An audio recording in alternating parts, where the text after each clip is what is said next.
তারপর আমরা যদি নিচের দিকে যাই আমরা আরও, তাহলে দেখব যে এখানে দেওয়া আছে যে সাবজেক্ট প্লাস মেক। প্রথমে আমরা হ্যাভ দিয়ে দেখছি, তারপর গেট দিয়ে দেখছি, এখন আমরা মেক দিয়ে দেখব। Subject plus make plus action doer মানে এজেন্ট, যে কাজটা করবে সে, তারপর মূল ভার্বে বেস ফ্রম, তারপর বাকি অংশ। এইটা আমরা কাউকে কোনো কিছু করতে বাধ্য করা, ফোর্স অর্থে আমরা হ্যাভ অথবা গেট এর বেশি জোর প্রদান করতে মেক ব্যবহার করতে পারি, সেটা বলতেছে। যেমন you can't make him go if he does not want to.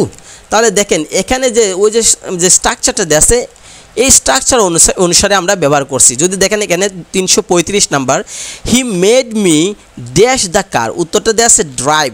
তাহলে স্ট্রাকচারের সাথে মিলান, প্রথমে সাবজেক্ট হি দেওয়া আছে, তারপর মেক এর ফার্স্ট দেওয়া আছে মেড, এনি টেন্স বলছে যে কোনো টেন্সে হতে পারে, তাই মেড দিলাম।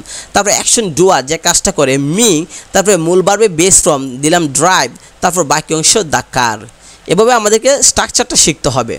নিচের দিকে যদি দেখি তাহলে লেট দিয়েও একটা দিছে আগের মতো, সাবজেক্ট প্লাস লেট, তারপর অ্যাকশন ডুয়ার মানে যে কাজটা করে, তারপর মূল ভার্বে বেস ফ্রম প্লাস বাকি অংশ। এগুলো আমাদেরকে শিখতে হবে। তারপর দেখেন হেল্প দিয়েও দিছে, সাবজেক্ট হেল্প, তারপর অ্যাকশন ডুয়ার যে কাজটা করে, তারপর বেস ফ্রম মানে মূল ভার্বের সাথে কিচ্ছু হবে না, অথবা ইনফিনিটিভ 2+ ভার্বও আমরা দিতে পারি এই সূত্রগুলো।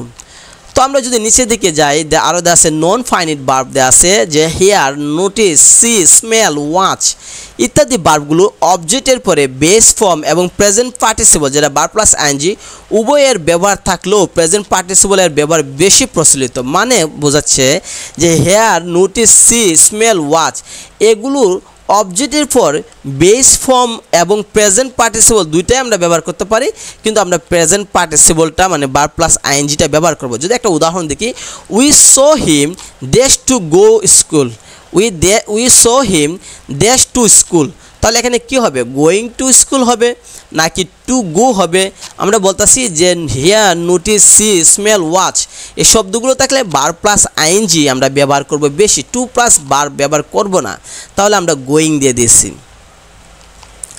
একইভাবে আমরা যদি নিচের দিকে যাই, প্যাসিভ ভয়েসে ফাউন্ড, সিন, নোটিস এরপরে প্রেজেন্ট পার্টিসিপল অর্থাৎ ভার্ব প্লাস আইএনজি হয়। অর্থাৎ কোনো একটা সেন্টেন্সে যদি প্যাসিভ ভয়েস থাকে, এই সেন্টেন্সে যদি আমরা ফাউন্ড পাই, সিন পাই, নোটিস পাই, তাহলে পরে ভার্বের সাথে আইএনজি দেবো। যেমন দেখেন 379 নাম্বার, দ্য বেগার ওয়াজ ফাউন্ড, তারপর আমরা কী দিছি যে দিলাম যে স্ট্যান্ডিং অ্যাট দ্য ডোর। কেন, ফাউন্ড যদি থাকে, সিন যদি থাকে, নোটিস যদি থাকে, তাহলে প্যাসিভ ভয়েসের ক্ষেত্রে মূল ভার্বের সাথে আইএনজি দেবো।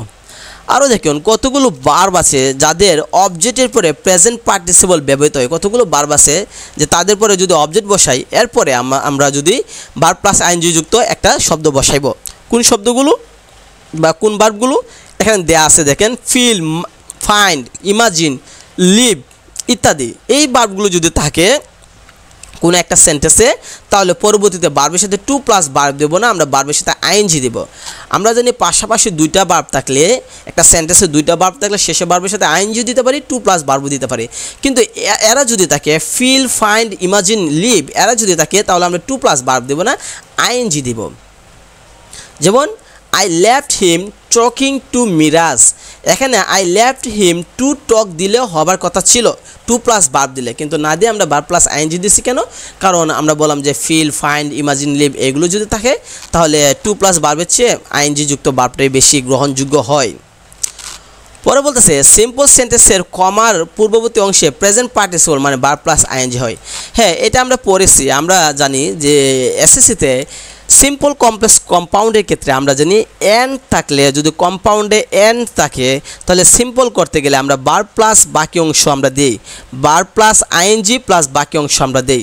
আমরা বললাম যে এসএসসিতে আমরা সিম্পল কমপ্লেক্স কম্পাউন্ড যখন আমরা করি তখন সেখানে আমরা বলছিলাম যদি কম্পাউন্ডে এন থাকে তাহলে সেটাকে সিম্পল করতে গেলে মূল ভার্বের সাথে আইএনজি প্লাস বাকি অংশ। সেটাই এখানে বলতেছে যে সিম্পল সেন্টেন্সের ক্ষেত্রে কমার আগের অংশে আমরা প্রেজেন্ট পার্টিসিপল মানে কি মূল ভার্বের সাথে আইএনজি আমরা দিতে পারি। তারপর যদি আমরা খেয়াল করে দেখি আরেকটা নিয়ম যদি দেখি যে বিজি, ওড ইত্যাদি অ্যাডজেক্টিভ এর পরবর্তী ক্ষেত্রে প্রেজেন্ট পার্টিসিপল অর্থাৎ ভার্ব প্লাস আইএনজি, অর্থাৎ যদি কোনো একটা সেন্টেন্সে বিজি থাকে, ওড শব্দটা থাকে, পরে ভার্ব প্লাস আমরা আইএনজি দিয়ে দেব। পরে বলছে কোনো লাভ নাই এই অর্থে it is no use, it is no good ব্যবহৃত হয় এবং এদের পরবর্তী ভার্বের সাথে আইএনজি যোগ করতে হবে, অর্থাৎ কোনো লাভ নেই এমন সেন্টেন্স যদি আমরা বলি যে it is no use, it is no good, যদি কোনো একটা জায়গায় আমরা ইট ইজ নো ইউজ বা ইট ইজ নো গুড আমরা পাই তাহলে আমরা ভার্বের সাথে আইএনজি দিয়ে দেবো।